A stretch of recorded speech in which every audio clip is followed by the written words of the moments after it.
Hi everybody, it's Miss Caroline here from Anchor Center for Blind Children, and today I would like to discuss assistive technology and using our motor and visual skills to find things in space. So with both of these activities, I would really like to encourage the children to use their own movements from their own bodies to initiate and engage with the activity. So even if it takes a lot of wait time. For infants, using a few props, and it's paired with a song. So, we always want to make these activities motivating for our kids so that they are using their skills functionally.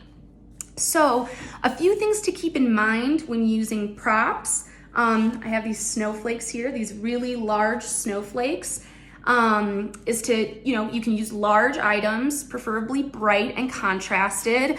It's not very contrasted right now. Usually in the classroom, I have a big blackboard that I'll use this with, and even a flashlight. And we can add the movement, and that's usually what we do. So I pair this activity with a song called Winter Snowflakes Are Falling Down. And before we start singing and explaining to our children what we're doing, once we're in an active play space, we're engaged with our child, they're positioned correctly, and everything's set up, I'd like to approach the activity simply by just holding up the snowflake and maybe just giving it a little wiggle. And I'd like you to approach it from either side, left or right. And pay attention to when your child can grab a hold of it. See when it's faster, what side is faster or easier, or if going from up and down. And then once you have a little bit of a visual warm-up, try going up, and then you could start saying up, up, up.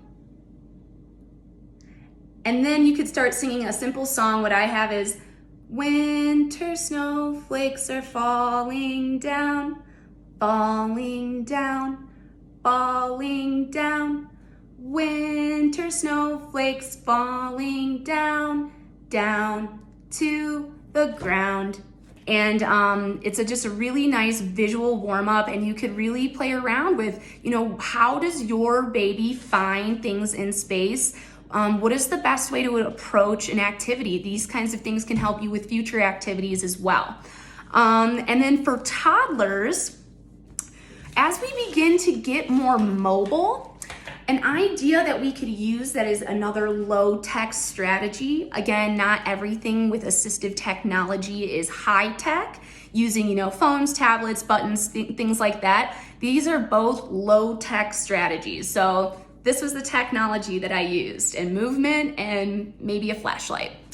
For toddlers, this activity will simply use, again, motivating items for your child. If your child likes shiny things or pom-poms in this example I'll show, you can see a student is learning how to walk in their walker, and the parents taped up on their hallway that he likes to go down a few motivating pom-poms that he can get to and swipe and touch.